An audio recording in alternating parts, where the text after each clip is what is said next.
দুইটা প্রশ্ন আসছে, দেখি আমি উত্তর দিতে পারি কিনা। আসসালামু আলাইকুম রহমতুল্লাহ। ওয়ালাইকুম আসসালাম রহমতুল্লাহ। আশা করি আল্লাহর বিশেষ রহমতে আপনি ভালো আছেন।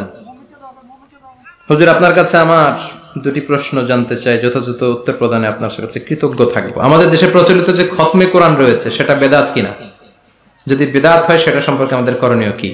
6 ঘন্টা 8 ঘন্টা হাফেজ এনে কোরআন খতম দেয়া হয়, এই পদ্ধতিতে আল্লাহ রাসূলের জামানায় ছিল না।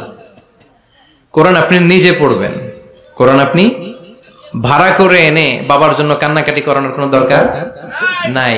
আপনি নিজে সূরাতুল ফাতিহা, সূরাতুল ইখলাস পড়ে আব্বার জন্য দোয়া করলে আপনার আব্বার কবরটারে জান্নাত বানায় দিবে কে? ওমি আপনার বাবার জন্য আপনি যত কাঁদবেন আমার কি তত কান্না আসবে? আপনি আমার যতই বলেন হুজুর আমার আব্বার জন্য একটু দোয়া করেন, একটু, আমি যতই দোয়া করি আপনার আব্বার জন্য কি আমি কাঁদবো? কথা বলেন, আমার আব্বার জন্য আমার কান্না আসবে, ঠিক কিনা? এজন্য সূরাতুল ফাতিহা পড়ে দোয়া করবেন, সূরাতুল ফাতিহা পড়ে আব্বার জন্য দোয়া করবেন। আচ্ছা, আপনারা একটা উত্তর দেন তো, বিষ্ণু ঈসা ইসলাম খাদিজাতুল কুবরাকে ভালো কি বেশি বাসতো না কম বাসতো? খাদিজাতুল কুবরার ইন্তেকালের পরে সাহাবাদেরকে নিয়ে কোরআন খতম হয়েছে? হয় নাই।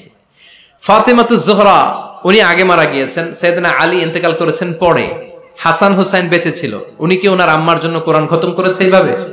না। প্রচলিত এই পদ্ধতিতে কোরআন খতম করা এটা সুন্নাহ নয়। সুন্নাহ হচ্ছে আব্বার কবরের সামনে দাঁড়িয়ে কবর জিয়ারত করবেন, ঘরে বসে আব্বার জন্য কাঁদবেন, রব্বির হামহুমা কামা রাব্বায়ানি সাগীরা বললে আল্লাহর আরশে যেইভাবে পৌঁছবে, আমরা দোয়া করলে এইভাবে পৌঁছবে না। ছেলের দোয়াটা বাবা মার জন্য বেশি কবুল, আল্লাহ বুঝার তৌফিক দান করুন।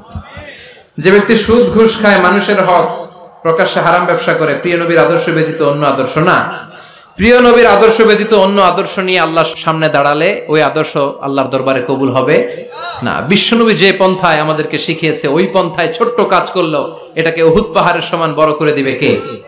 আর মন গড়া পন্থায় যদি আপনি করেন, ওইটা মিজানের পাল্লায় উঠালে কোনো ধরনের ওজন হবে। আল্লাহ আমাদের সবাইকে কথাগুলো বুঝার আমল করার তৌফিক দান করুন। আরো জোরে পড়ে আমিন।